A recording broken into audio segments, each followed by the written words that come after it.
Look at the label on your coffee. Look at the water bottle on your desk. Look at the chocolate bar in your kitchen.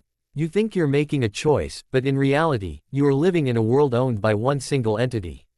It is a company that controls the very fuel of human life. It is more powerful than many governments, more resilient than empires, and more controversial than any brand in history. This is the story of a titan that turned water into gold and infant formula into a global weapon. This is the hidden architecture of the most powerful food brand on the planet. Welcome to Zero to Billion, where we uncover how brands rise from nothing to global dominance. Our story begins in 1866, in a small Swiss laboratory. The air is thick with the smell of chemicals and sugar.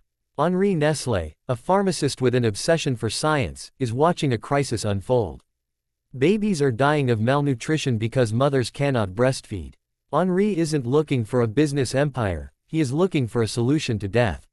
He creates Farine Lactée, the world's first infant cereal. It is a miracle in a tin. Within years, he isn't just saving lives, he is capturing the market. But Henri sold his company early, never realizing that his name would one day become a word whispered in every household on earth.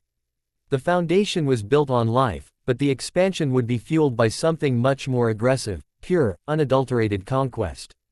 By the early 1900s, Nestlé wasn't just a Swiss company, it was a hungry predator.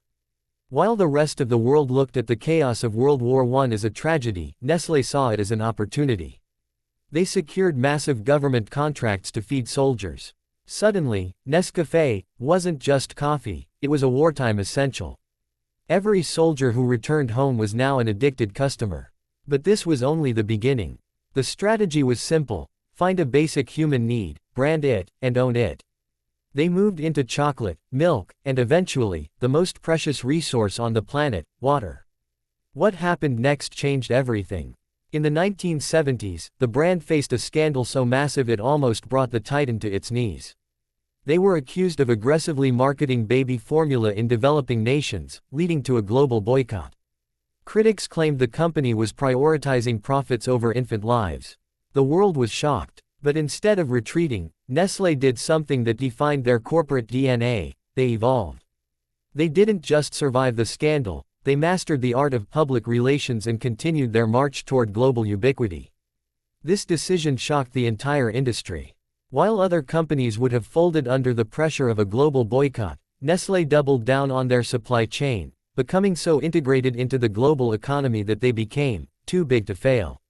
The psychology of Nestlé is their greatest weapon. Walk into any supermarket today.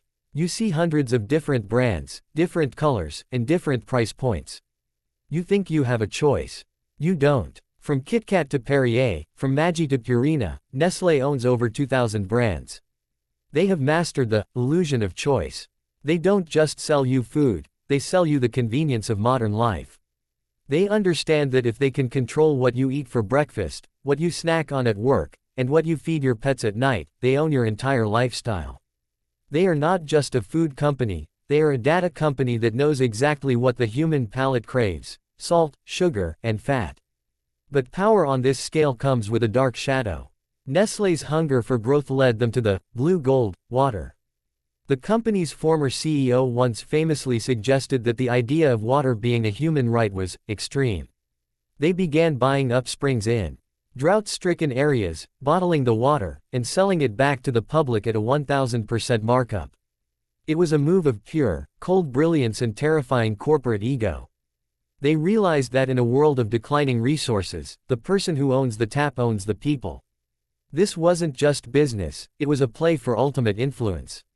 As the decades passed, the zero to billion journey of Nestlé became a masterclass in diversification. They realized that being a food company wasn't enough.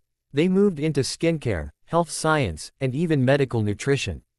They are positioning themselves to not just feed the world, but to treat the world when it gets sick from the very food they sell.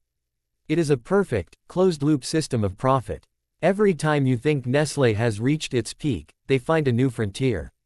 They have survived world wars, economic depressions, and global outrage because they are not a company, they are an ecosystem. The scale of their influence is almost impossible to grasp. Every single second, over 6,000 cups of Nescafé are consumed. They operate in almost every country on the map.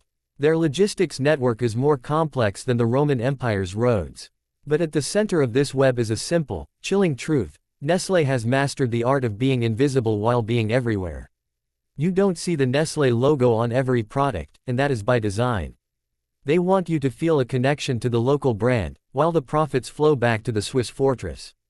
But this dominance raises a terrifying question: what happens when a single corporation has more power than the people it serves? We are living in an era where brands are the new superpowers. Nestlé's journey from a small pharmacy in Switzerland to a billion-dollar hegemon is a testament to the power of relentless expansion and psychological branding. They didn't just build a brand, they built a world where you cannot survive a single day without touching their empire. They have turned the act of eating into a global transaction where they always hold the winning hand. The story of Nestlé is a reminder that in the world of business, there are those who follow the rules, and there are those who write them. They didn't wait for permission to own the water, they took it. They didn't wait for people to want instant coffee, they created the need for it. They are the architects of the modern consumer experience. Whether you love them or hate them, you cannot ignore them. Every bite you take, every sip you swallow, is a silent tribute to the most powerful food brand in human history. This is the reality of global power.